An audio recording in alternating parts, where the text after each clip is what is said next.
بسم اللہ الرحمن الرحیم۔ ہم گفتگو کریں گے مسلمانوں کے زوال کے اسباب پر، جن کی وجہ سے آج مسلمان ترقی کی دوڑ میں پیچھے ہے اور زوال کا شکار۔ کچھ اسباب ہم نے بتائے، قرآن سے دوری جس کی بنا پر مسلمان زوال کا شکار ہے، اور فطرت سے دوری، عقل و شعور سے دوری۔ آج ہم پڑھیں گے ایک اور بڑے سبب پر، وہ ہے کہ مسلمان منصوبہ بندی سے انحراف اور اعراض کرتے، اپنے کاموں کو ایک منصوبے کے تحت کرنے کو وہ توکل کے خلاف سمجھتے۔ اگر ہم اپنے کاموں کو ایک منصوبے کے تحت کریں گے تو یہ توکل کے خلاف ہوگا، لہٰذا ہر کام کو ہم نے چھوڑنا ہے اللہ کی توکل پر۔ اس وجہ سے جب ہمارے کام وہ منصوبے کے تحت نہیں ہو پائے، اس میں منصوبہ بندی نہیں ہوئی، ان کاموں میں غور و فکر نہیں ہوا، جس کی وجہ سے پھر ہمارے کام وہ صحیح نتائج مرتب نہیں کر سکے، بجائے ترقی کے ہم زوال کے شکار ہو گئے۔ حالانکہ قرآن مجید، اللہ کے رسول اور نبی، ان کی سنت، ہمارے مشاہدات اور تجربات سے یہ بات بالکل آیا ہے کہ جو لوگ اپنے کاموں کو ایک منصوبے کے تحت بجا لاتے وہ ترقی کرتے ہیں، وہ فائدہ اٹھاتے، اور جو لوگ اپنے کاموں کو رف طریقے سے کرتے، منصوبہ بندی کے خلاف کرتے، وہ نقصان اٹھاتے۔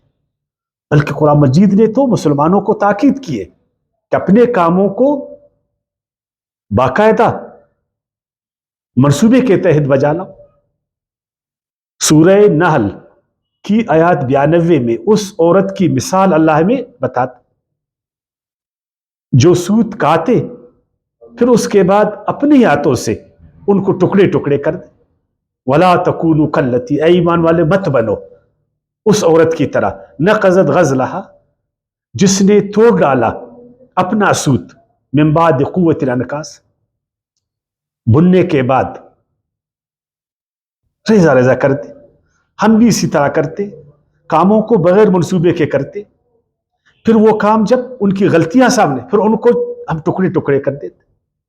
تو لہٰذا اس سے پہلے کہ ہمارے کام غلط نتائج برآمد کرے، ان کا نتیجہ غلط نکلے اور وہ کام ہمیں فائدہ کی بجائے نقصان دے، تو اس سے بہتر نہیں کہ پہلے جو ہے نا ایک منصوبے کے تحت اپنے کاموں کرے کہ یہ کام جو میں کرنے جا رہا ہوں اس کا نتیجہ کیا ہونے والا۔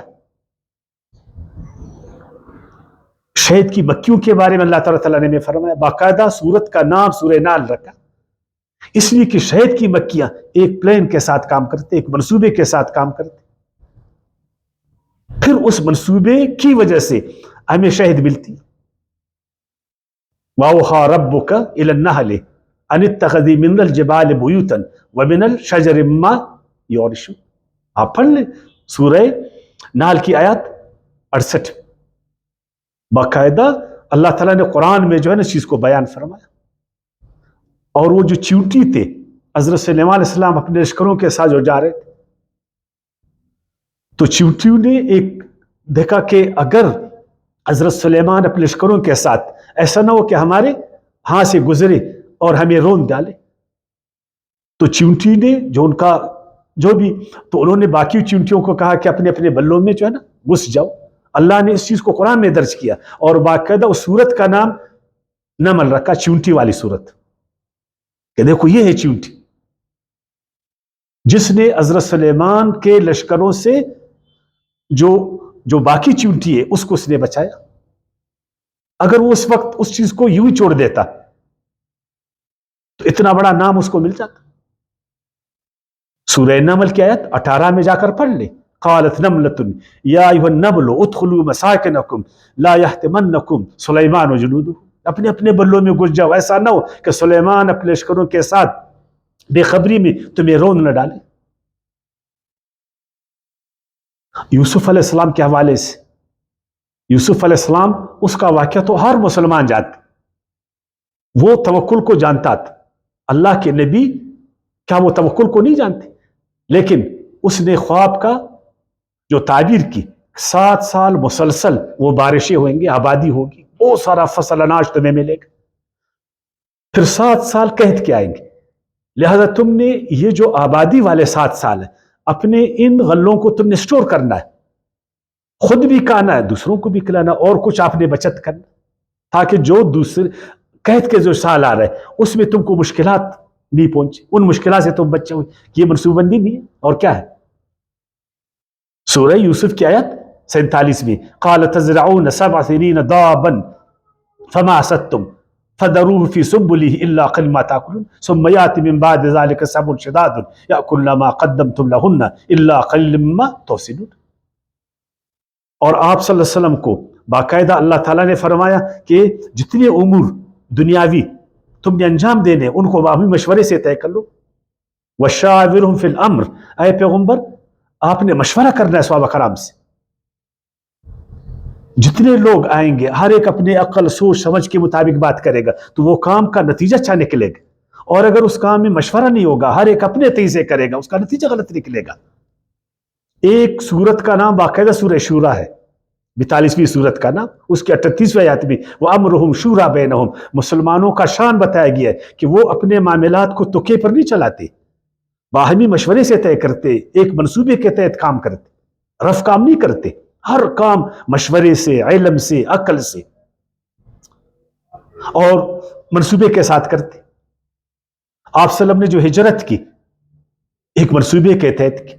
حضرت علی رضی اللہ عنہ کو اپنے بستر پر آپ نے سلایا، بجائے شمال مدینے کی آپ جنوب کی طرف گئے اور آپ نے ایک غار کا انتخاب فرمایا، اور پھر کچھ دنوں کے بعد اس کے بعد آپ صلی اللہ علیہ وسلم نے ہجرت کی تاکہ جو دشمن ہے ان کا توجہ ہٹ جائے. آپ صلی اللہ علیہ وسلم کے غزوات سارے جو ہے نا وہ پری پلان تھے، چاہے وہ غزوہ بدر تھا، غزوہ احد تھا، غزوہ خندق تو آپ کے سامنے ایک منصوبے کے تحت آپ صلی اللہ علیہ وسلم نے جو ہے نا ایک خندق کو تھا. تو یہ سب کچھ یہی ہمیں جو ہے نا دعوت ہے کہ اب اپنے کاموں کو منصوبے کے تحت کریں. ایک مثال میں آپ کو دیتا ہوں، ناروے اس وقت دنیا کا خوشحال ترین ملک ہے اور ترقی میں بہت آگے ہے. اگر آپ 100 سال پہلے اس کی تاریخ دیکھ، وہ اس طرح ترقی یافتہ نہیں تھا، بڑی مشکلات کا شکار تھا، ان کے پاس اتنے وسائل نہیں تھے. آج لوگ کہتے ہیں اس کے پاس تیل زیادہ ہے، تیل تو ہمارے جو مسلمان ملکوں کے ساتھ بھی زیادہ ہے، عراق ہے، ایران ہے، سعودی عربیہ وغیرہ، کتنا بڑا تیل ہے، 50% سے زیادہ تیل ان کے ساتھ. لیکن ان وسائل کو انہوں نے منصوبے کے تحت استعمال نہیں کی. اور 20ویں صدی تو ان کی صدی تھی، تیل کی صدی تھی، اتنا بڑا سرمایہ ہے مسلمانوں کے پاس، لیکن پلان نہیں تھا، منصوبہ نہیں تھا، سارا پیسہ ادھر ادھر کی.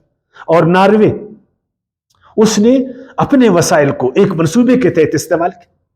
اور آج دیکھیں ناروے کہاں ہے. میں ایک مثال میں نے آپ کو دی، جو قوم جو ملک اپنے کاموں کو منصوبے کے تحت کرتے وہ آگے بڑھتے. آج جو ہمیں آبادی کا بڑا جو ہے نا مسئلہ ہے، اگر اب اس وقت منصوبے کے تحت اپنے آبادی کو جو ہے نا آگے بڑھاتے تو آج اس مشکلات کا شکار نہیں ہوتے. ہم نے توکل پر، اللہ رزاق ہے، اللہ روزی دینے والا ہے، ہم جتنے پیدا کریں گے اللہ ہمیں روزی دے گا. ہم نے توکل کو نہیں سمجھا، ہم نے اللہ کی رضاکیت کو نہیں سمجھا، ہم نے اللہ کی مشیت کو نہیں سمجھا، اور اس کی سنت کے ساتھ ہم نے مذاق کیا، اور اپنی انسانیت سے گر کر ہم نے جو ہے نا اعمال کیے. اور اگر ہم منصوبے کے تحت بچے پیدا کرتے، اللہ کی رضاکیت کو سمجھ کر، اللہ کی سنت کو سمجھ کر، تو آج کتنا ہمیں جو ہے نا اللہ تعالیٰ فائدہ دیتا. تو یہ کچھ گزارشات ہے، اس میں ہم ناراض نہیں ہو جائے. ہر مسلمان وہ اللہ کی ذات پر، اس کی قدرتوں پر اس کا ایمان ہے. کیا میں اللہ کی رضاکیت کو نہیں جانتا ہوں؟ کیا میرا ایمان نہیں کہ اللہ تعالیٰ جو رزاق العالمین ہے؟ مگر اللہ تعالیٰ کی رضاکیت کائنات میں کس طرح کار فرما ہے، اللہ کی قدرت کائنات میں کس طرح کار فرما ہے، اللہ اپنے افعال کو، اپنے حکموں کو، اپنی ارادوں کو کائنات میں کس طرح تدبیر دیتا، ان چیزوں کو ہم کو سمجھنا ہوگا. اپنے کاموں کو اللہ کی سنت کے مطابق کرنا یہی منصوبہ بندی ہے، اپنے کاموں کو اللہ کی مشیت کے مطابق کرنا یہی منصوبہ بندی ہے. اگر آپ ڈاکٹر کے مطابق علاج کر لیں گے، دوائی استعمال کریں گے تو یہ تو منصوبہ ہے، اور اگر آپ ڈاکٹر کے مطابق نہیں کریں گے تو پھر آپ تو خیر نہیں دیں گے۔ اللہ تعالیٰ حکیم ہے، اس کی ہر کاموں میں حکمت ہے، لہٰذا یہ ضروری ہے کہ مسلمان جب تک اپنے کاموں میں منصوبہ ساز نہیں بنے گا، وہ منصوبہ بندی نہیں کرے گا، وہ زوال کا شکار ہوگا، وہ ترقی نہیں کرے گا۔ اس وقت ترقی کرے گا، اپنا مستقبل کا عروج اس وقت وہ پائے گا کہ وہ پھر اتباع کرے گا منصوبے کا، مشورے کا، علم کا۔ وما علینا الا البلاغ۔